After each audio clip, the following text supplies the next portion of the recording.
Emily Harper stared at the pregnancy test on the bathroom counter, her hands trembling as the single pink line mocked her once again. It was the 5th one this month, and each negative result felt like a knife twisting deeper into her gut. "Why me?"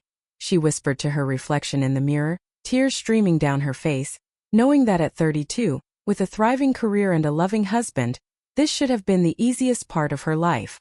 But it wasn't, and what came next would shatter her world, only to rebuild it in ways she never imagined.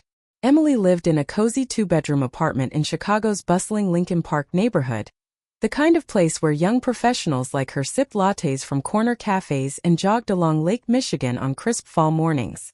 She worked as a marketing executive at a mid-sized ad firm downtown, crafting campaigns for big brands that promised happiness in every product.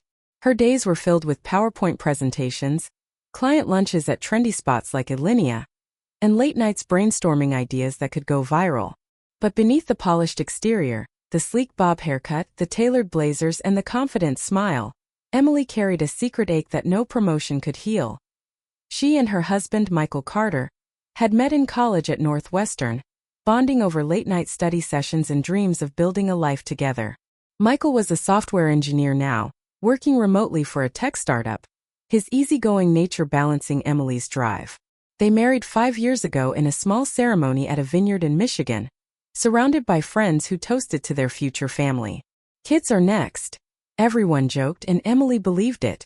They tried naturally at first, charting cycles on apps and laughing about baby names over pizza from Giordano's. But months turned into a year and nothing happened. The doctor's office in the Loop became their second home. Dr. Patel, a kind woman with a soft Indian accent, ran test after test. "Unexplained infertility," she finally said, her voice gentle but firm. "It happens to about 10 to 15% of couples. We can try IVF." Emily nodded, clutching Michael's hand, but inside panic surged. IVF meant needles, hormones, and a $20,000 price tag per cycle. Not covered by her insurance. They dipped into savings, maxed out credit cards. Emily injected herself in the bathroom at work, hiding bruises under long sleeves. The first retrieval yielded only a few eggs. The transfer failed. The second cycle brought a faint positive, hope flickered like a candle in the wind, only to end in a chemical pregnancy, a cruel tease that left her sobbing on the kitchen floor while Michael held her, whispering, "We'll get through this." Nights blurred into arguments. "Why isn't this working?" Emily snapped one evening, slamming a cabinet in their modern kitchen with its quartz countertops and stainless steel appliances. Michael, rubbing his temples, replied, "I don't know, Em. But blaming yourself isn't helping." He wanted to take a break, maybe travel to clear their heads, but Emily couldn't stop. "This is my body failing us," she'd cry, pushing him away when he tried to comfort her. Sex became mechanical, a chore timed by ovulation kits. Friends announced pregnancies on Instagram, baby showers, gender reveals, and Emily forced smiles at brunches, excusing herself to cry in the car. "Everyone else makes it look so easy," she'd tell Michael, her voice breaking. He suggested adoption early on, but Emily resisted. "I want our baby," she'd say, the words laced with desperation. Biology mattered to her. It was supposed to be the ultimate bond. The third IVF cycle was their last shot. Emily took time off work, lying low in their apartment, binge-watching Netflix to distract from the bloating and mood swings. The embryo transfer went smoothly, and for 2 weeks she dared to dream. She touched her belly absent-mindedly, imagining a little girl with Michael's blue eyes. But the blood test came back negative. Dr. Patel's words echoed, "I'm sorry, Emily. Sometimes it's just not meant to be this way." Emily drove home in a daze, the Chicago skyline blurring through tears. She parked in their garage and sat there for hours, phone in hand, scrolling through fertility forums where women shared stories of miracles and heartbreaks. That night she told Michael, "I can't do this anymore. It's killing me." The grief hit like a tidal wave. Emily withdrew, calling in sick to work, curling up on the couch in sweatpants, ignoring calls from her mom in suburban Ohio. Michael tried everything. Cooking her favorite meals like homemade mac and cheese, or suggesting walks in Grant Park. But she felt empty, like a shell of the woman she'd been. "What's wrong with me?" she'd ask the mirror, tracing the faint scars from injections. Therapy helped a little. Their counselor, a no-nonsense guy named Dr. Ellis, encouraged them to mourn the loss of their biological dream. Infertility is a death of sorts, he said. You have to grieve it. Michael grieved too, quietly, but he was the rock, researching alternatives while Emily spiraled. One rainy afternoon, scrolling through her feed, Emily stumbled on a video from a foster mom in Texas. The woman, harried but glowing, shared her story of taking in siblings who'd lost their parents to addiction. These kids aren't mine by blood, she said, but they're mine in every way that counts. Something stirred in Emily, a spark amid the darkness. She showed it to Michael that night over takeout from Portillo's. What if we fostered? She asked tentatively. Michael's eyes lit up. I've been thinking the same thing. Let's look into it. The process was daunting. They attended orientation sessions at the Illinois Department of Children and Family Services, a nondescript building in the West Loop. Classes covered trauma-informed parenting, CPR training, and background checks.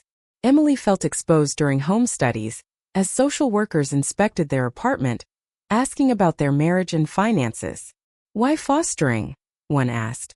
Emily hesitated, then said, because I know what it's like to feel like something's missing. Maybe I can help fill that for someone else. They were approved after months of paperwork, and soon their first placement call came. It was a Friday evening in spring, the city alive with people heading to Cubs games or rooftop bars. The social worker's voice was urgent. We have a 3-year-old boy, Tyler. Mom's in rehab. Dad's not in the picture. Can you take him tonight? Emily's heart raced as they scrambled to set up the spare room with a toddler bed they bought on impulse from Target. When Tyler arrived, carried in by a caseworker named Lisa, he was tiny, with messy brown hair and wide eyes clutching a worn stuffed bear. He didn't speak, just stared at the floor. Emily knelt down. Hey buddy. I'm Emily. This is Michael. Want some cookies? Tyler nodded shyly, and as he munched on Oreos at the kitchen table, Emily felt a warmth she hadn't known in years. But fostering wasn't the fairy tale she'd imagined.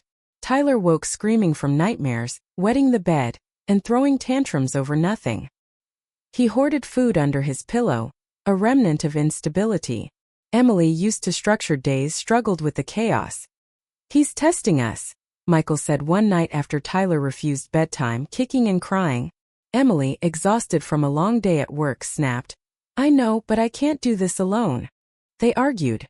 Michael accused her of being too rigid, she called him naive. Work suffered.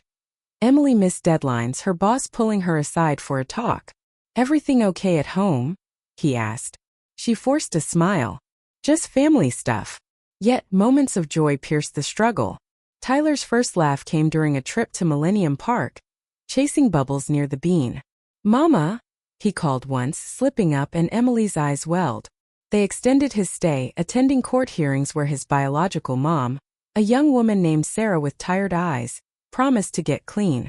Emily met her during visits, handing over Tyler with a mix of protectiveness and empathy. Take care of yourself, Emily said softly. Sarah nodded, tears in her eyes. Thank you for loving him. As Tyler settled in, they got another call. 2 sisters, Mia, 7, and Lily, 5, removed from a home due to neglect. Their apartment suddenly buzzed with energy. Crayons scattered on the coffee table, Disney movies on loop. Mia was guarded, with a sharp tongue honed from too many moves. You're not my real mom, she'd say defiantly when Emily enforced rules. Lily, clingy and sweet, followed Emily everywhere, braiding her hair clumsily. The girls brought stories of hunger and fear, whispering them during bedtime routines. Emily listened, heartbreaking, channeling her own pain into patience. Conflicts escalated. Mia acted out at school, getting suspended for fighting. Emily spent hours in meetings with teachers, advocating fiercely.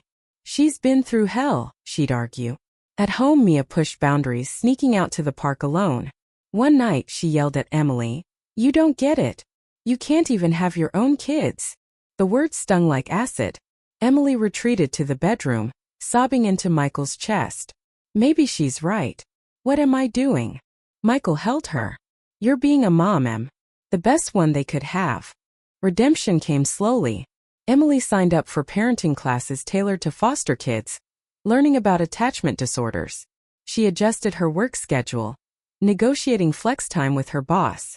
Weekends became family outings, picnics at Lincoln Park Zoo, where Tyler fed giraffes and the girls squealed at monkeys. Michael built a fort in the living room, and laughter filled the space. Emily saw glimpses of healing.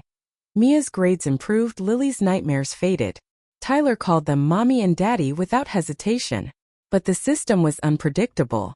Tyler's mom relapsed, extending his stay indefinitely. Then a bombshell. The girls' aunt petitioned for custody. Hearings dragged on, Emily testifying about their progress. "They've become part of us," she said, voice steady despite the fear. Mia overheard and hugged Emily tight that night. "I don't want to leave," she whispered. Emily stroked her hair. "We'll fight for you, sweetie." Adoption entered the conversation. With Tyler's parental rights terminated, they pursued it. The process was grueling. More evaluations, references from friends like their neighbor Jason Miller, a firefighter who'd become Uncle Jay. Emily's mom flew in, helping with the kids and sharing her own stories of motherhood's messiness. "Love isn't about DNA," she said over coffee. Emily nodded, the words sinking in. Climax hit when Mia ran away after a bad court day. Panic gripped Emily as they searched the neighborhood, calling police and posting on local Facebook groups. Hours later, Mia was found at a playground, curled up on a bench. Emily rushed to her, wrapping her in a blanket. "Why?" she asked through tears. Mia broke down. "I'm scared you'll give up on me like everyone else." Emily held her close. "Never. You're ours, Mia. Biology or not, you're family." That night, back home with hot chocolate and talks, bonds solidified. Michael joined, promising forever. The adoption finalized on a sunny June day in a Cook County courtroom. Tyler, now 4, bounced in his seat as the judge declared him a Carter. Cheers erupted. Friends, family, even Sarah, who signed over rights with a bittersweet smile. "You gave him what I couldn't," she told Emily. The girls stayed too, the aunt withdrawing after seeing their happiness. Years passed. Emily quit her high-stress job for a part-time role, focusing on the kids. They moved to a house in Evanston, with a backyard for barbecues and bikes.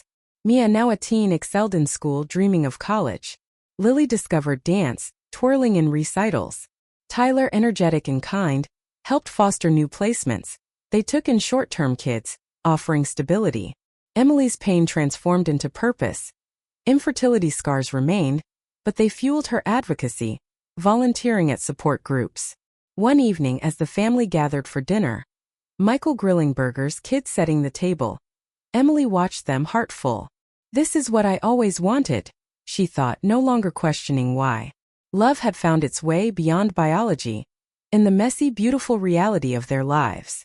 And as the sun set over the suburbs, Emily knew she'd trade nothing for this.